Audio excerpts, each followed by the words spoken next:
ഉത്രാടം നക്ഷത്രം. ഉത്രാട നക്ഷത്രക്കാർക്ക് ആത്മബലവും പാടുപെടുന്ന മനസ്സും വളരെ കൂടുതലാണ്. ഈ നക്ഷത്രക്കാർക്ക് ഫാമിലി വാല്യൂസ് അതിപ്രധാനമാണ്. വ്യക്തിത്വം തളരാതെ നിലനിർത്താനും മറ്റുള്ളവരെ ഡയറക്ഷൻ കാണിക്കാനും ഇവർ വളരെ മിടുക്കരുമാണ്.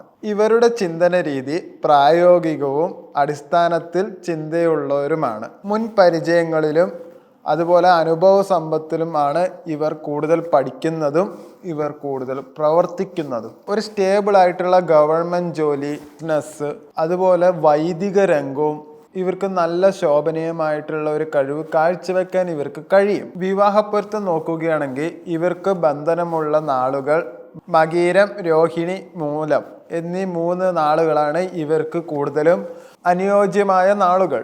കാരണം സങ്കീർണമായിട്ടുള്ള കാര്യങ്ങൾ എല്ലാം എളുപ്പത്തിൽ പരിഹരിക്കാൻ കഴിയുന്നവരെയാണ് ഇവർ കൂടുതലും അടുക്കുകയും ചെയ്യുക, സ്നേഹിക്കുകയും ചെയ്യുക.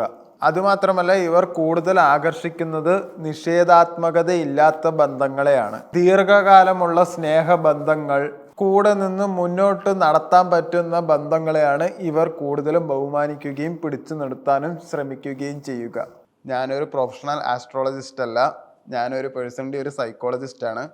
സൈക്കോളജിയിലെ എലക്റ്റീവ് പേപ്പറായിട്ട് ആസ്ട്രോയും സൈക്കോളജിയും ഒരു ബന്ധമുണ്ട് എന്നുള്ള പേപ്പറാണ് ഞാൻ സബ്മിറ്റ് ചെയ്തത്. എന്താ വെച്ചാൽ ആസ്ട്രോയിൽ ഇന്ന നക്ഷത്രക്കാർ ഇന്ന സ്വഭാവമായിരിക്കും എന്നുള്ളത് പറഞ്ഞിട്ടുണ്ട്. അപ്പോൾ അത് ഞാൻ കുറച്ച് പേരെടുത്ത് പരീക്ഷിച്ച് നോക്കിയപ്പോൾ അത്യാവശ്യം 10 പേരിൽ 8 പേരും അത് ശരിയായിട്ട് തന്നെ വന്നു. അപ്പോൾ ഈ സ്വഭാവക്കാർ ഇങ്ങനെയൊക്കെ ചിന്തിച്ചാൽ ഇവരുടെ ഭാവി ഇങ്ങനെ ആയിരിക്കും എന്ന് ഒരു അസംഷനിൽ ഞാൻ എത്തി. ഇന്ന സ്വഭാവക്കാർക്ക് ഇന്ന നാളുകാർ മാത്രമേ ചേരുള്ളൂ എന്നത് എനിക്കതിൽ നിന്ന് മനസ്സിലാക്കാൻ പറ്റി. അങ്ങനെയാണ് ഞാനിത് പറയുന്നത്. ഇത് ഞാൻ പറയണ പോലെ ആയിരിക്കില്ല ബാക്കി പ്രൊഫഷണൽ ആയിട്ടുള്ള ആസ്ട്രോളജിസ്റ്റ് പറയുന്നത്.